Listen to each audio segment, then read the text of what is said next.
अस्सलाम वालेकुम, आप देख रहे हैं पीए न्यूज एचडी और मैं हूं आपके होस्ट सादिया बतूल। शामिल करते हैं आज की अहम खबरें।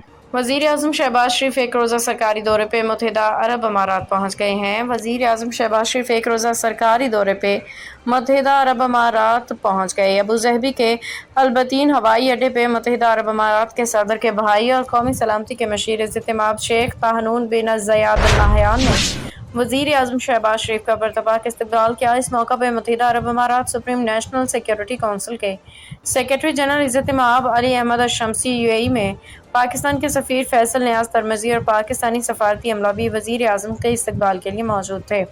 नायब वज़ीर आज़म वज़ीर ख़ारजा इसहाक़ डार, फील्ड मार्शल सैयद आसिम मुनीर, वफ़ाक़ी वज़ीर दाखिला मोहसिन नकवी, वफ़ाक़ी वज़ीर इत्तलात व नशरियात अता तारड़ और मुआविन ख़ुसूसी तारिक फ़ातिमी भी वज़ीर आज़म के हमराह हैं।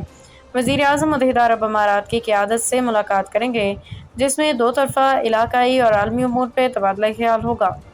यूएई के सदर और अबू ज़हबी के फरमानरवा इज़्ज़त-ए-माब शेख मोहम्मद बिन ज़ायद अल नहयान की दावत पे वज़ीर आज़म शहबाज शरीफ मुत्तहिदा अरब अमारात का सरकारी दौरा कर रहे हैं। न्यूज स्टूडियो से अब तक के लिए इतना ही। मज़ीद खबरों और अपडेट्स के लिए देखते रहिए पीए न्यूज एचडी।